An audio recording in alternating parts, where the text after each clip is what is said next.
बच्चों, let's read the question. The question says wavelength of X rays, gamma rays, UV rays and microwaves are A, B, C and D respectively then.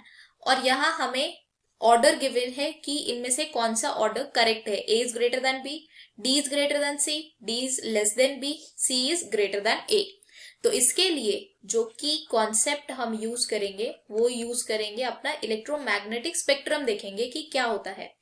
सबसे पहले आती है gamma rays, फिर आती है हमारी एक्स रेज, फिर आता है यूवी रीजन, फिर आती है विजिबल रीजन, फिर आती है इंफ्रारेड, फिर आती है हमारी माइक्रोवेव्स एंड लास्ट में आती है रेडियो वेव्स. Radio waves. और जब हम इस इलेक्ट्रोमैग्नेटिक स्पेक्ट्रम में लेफ्ट टू राइट मूव करते हैं तो वेवलेंथ इंक्रीज होती है.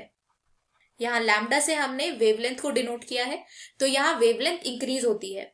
हमें कहा गया है कि एक्स रेज की जो वेवलेंथ है वो है ए, तो हम एक्स रेज के नीचे ए लिख देते हैं. हमें बोला गया है गामा रेज की जो वेवलेंथ है वो है बी, फिर जो यूवी रेज है उसकी वेवलेंथ है सी और माइक्रोवेव्स की वेवलेंथ है डी. अब अगर हम देख रहे हैं कि जो वेवलेंथ है वो लेफ्ट टू राइट इंक्रीज हो रही है, तो हम लिख सकते हैं B is less then A is less then C and C is less then D. तो ये आ जाएगा हमारा वेवलेंथ का ऑर्डर. अब अगर हम फर्स्ट ऑप्शन देखें तो यहाँ गिवन है A is greater than B, तो फर्स्ट ऑप्शन करेक्ट है because A is greater than B. B option में गिवन है D is greater than C, तो ये ऑप्शन हमारा करेक्ट है बिकॉज D की जो D है वेवलेंथ वो C से बड़ी है. सी ऑप्शन में गिवन है B is greater then D, तो ये ऑप्शन गलत है because D is greater than B, तो ये ऑप्शन गलत हो जाएगा.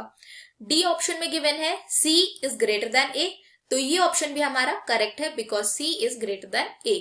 तो जो हमारे करेक्ट ऑप्शंस है वो है A, B एंड D.